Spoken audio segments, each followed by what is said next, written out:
If you've watched Gumball, then you know there are some characters who showed up in the show and were never seen again. So have you ever wondered what happened to them or where they went? This is the case, for example, with the character mostly remembered as Tobias's sister. Her actual name is Rachel Wilson, and she played a very important role in the show. She was Darwin's very first crush, and as if Gumball's brother's accomplishment wasn't already cool enough, she was older than him. Anyone who's ever dated an older girl knows how awesome that is. And honestly, it's every boy's dream. And even though she was a memorable character, she simply never appeared or got mentioned again in the series. At least not until recently. Let's just go back over the times we saw Rachel in the show. The first was in the episode The Third, episode 3 from season 1, where Gumball and Darwin are looking for a third best friend to form a trio. That's when we see her in the hallway talking to none other than Carrie, Darwin's future girlfriend. Could they have been talking about Gumball's handsome brother? After that episode, she shows up again in a few scenes from the finale and the mystery. In one of them, we see her in Gumball's class yearbook, just below a photo of the main character himself. That means at some point she was in the same class as Gumball and Darwin, which makes sense considering it seems like she and Tobias are twins. Later on, there's the party episode where Tobias invites the entire class to Rachel's party without telling her, but then she agrees, as long as everyone brings a date. At this point, she wasn't in Darwin and Gumball's class anymore. She had already moved up to the next grade. And here's the thing, most people don't even realize that this is directly related to Rachel's total disappearance.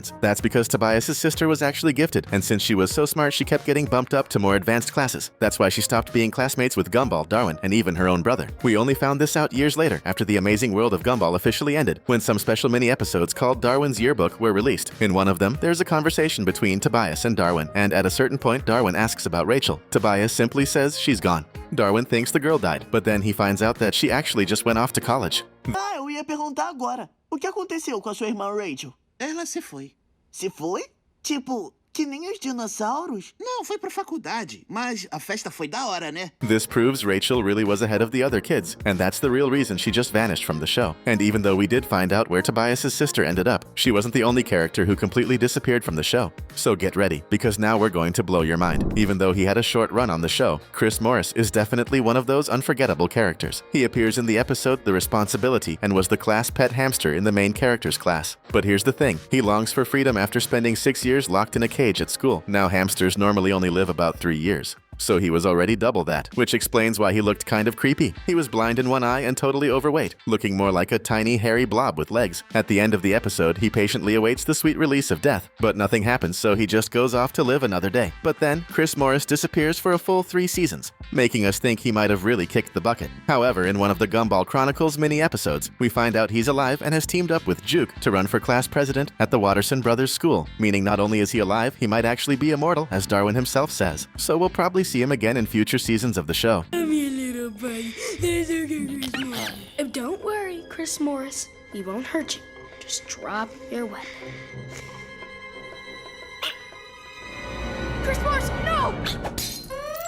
Why, you little... Kenneth is a creature so weird that he stands out even in the world of Gumball. He first appears in the microwave during season 1. He was created from the nastiest things imaginable. Used tissues full of Gumball's snot, bird poop, belly button lint from Richard, and vomit, all tossed in a microwave and cooked together. Kenneth always had a destructive nature. Literally, the first thing he tries to do is eat Darwin's left eye. After he eats everything and everyone, grows huge, and is defeated by Gumball and Darwin, he shrinks back down and becomes cute again. The Wattersons decide to raise him a second time, only to have him grow into a giant monster once more and fight off helicopters and the Elmore police, just to prove Gumball is always wrong. We then see him inside a jar being pulled from the freezer by Richard in the season 2 finale, and again he turns into a giant and battles Hector in downtown Elmore. After that, he was never seen or mentioned again, but if I had to guess, I'd say he's chilling somewhere in the Wattersons' fridge, just waiting for season 7 to start. Peter Pepperoni is the new classmate of Gumball and Darwin who appears in the episode The Understanding, the 23rd episode of season 6. The boys meet him but can't understand a single word he says. What most people, including the Wattersons, don't know is that this is probably their fault.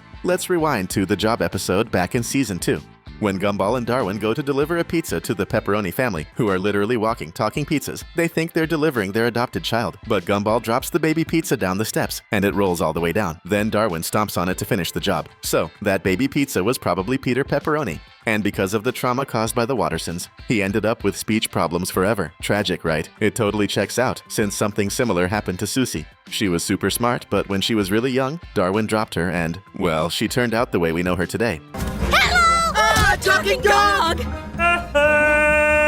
But the fact is that Peter just vanished and was never seen again, until that same mini-episode where we saw Chris Morris again. Peter was running for class president against Cheese, and I gotta say, those two make a great match. But will we see him again in Season 7? That's a mystery, but there's absolutely no mystery about subscribing to the channel. Just hit the subscribe button right now down below. Another character who showed up a few times in Gumball and then vanished without a trace is one of the largest characters in the show's history. And no, we're not talking about how important he is, we're talking about size. This is Mr. Rex, Tina's dad. He's a full-grown T-Rex, just as gigantic as Hector, so big that we can't even see him entirely on screen. He first appeared in the episode The Quest, when the three Watterson siblings sneak into the junkyard, where Mr. Rex and Tina live to rescue the Daisy Donkey doll. Tina even says he eats intruders. We only get to see his left leg because he's that huge. Later on, we catch a glimpse of more of him, specifically his eyes and mouth. That happens in the episode The Fight, when Nicole walks into the warehouse and he gives a creepy smile suggesting he's about to eat the kid's mom, but actually he ends up getting the beating of a lifetime, and the whole warehouse collapses on top of him. Nicole was so insanely strong that in the next episode, The Routine, when it's Richard's turn to fight Mr. Rex over a jar of mayo, we find out he only has one good eye left and a huge scar across his blind one, probably from the brutal fight with Nicole, who might just be the strongest being in the Gumball universe. After this episode in Season 4, he's never seen or mentioned again. According to series creator Ben Boccalet, there were actually plans to make an episode called The Rex, where we'd learn more about Tina's dad, but it was cancelled because it would have been way too expensive to animate. It was supposed to be a parody of Jurassic Park, even featuring something called Elmore Park. Maybe we'll finally see him in the second part of Season 7. That way Mr. Rex would stop being just another one of Gumball's missing characters. Now let's talk about a character who disappeared, but then actually came back. Molly. Just like Tina, Molly is also a dinosaur, but she's a normal size compared to the rest of the characters. She shows up in several episodes throughout Seasons 1 and 2, but never says a single word, making her more of a background extra than a real character. It seems like the animators realized that, and literally erased her from Gumball's world. Then in the Season 3 episode The Void, Gumball, Darwin, and Mr. Small discover that because she was so irrelevant, the world accidentally sent her to the Void, since no one remembered she even existed. After that, she just goes back to her silent background role, basically vanishing all over again. She only truly speaks again in the Season 5 episode The Stories, where she finally stars alongside the Watterson brothers. Even though the ending is kind of bittersweet, it's still happy. But after that, she disappears again and returns to being a permanent background character. Wilson is a character who looks like he's from the same species as Terry. He's literally a walking piece of paper. He's a student in the same class as Anais, who, even though she's younger, is 1 year ahead of her brothers. We see Wilson for the first time in the Season 3 episode The Others, along with Claire Cooper. He's Claire's best friend and looks like a beefy cheerleader drawing with a skirt and pom-poms, always crying tears. After all, he is just a doodle. After that episode, he was never seen again, unlike Claire, who keeps popping up as a background character in later episodes.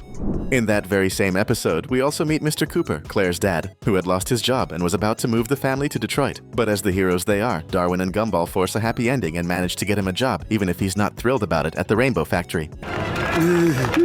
And that was the first, last, and only time we ever saw Mr. Cooper, a character who actually seemed pretty normal by Gumball world standards. And if you're someone who's just as obsessed with pop culture as we are, check out these two video options right here on your screen. Pick either one. We promise you're going to love it.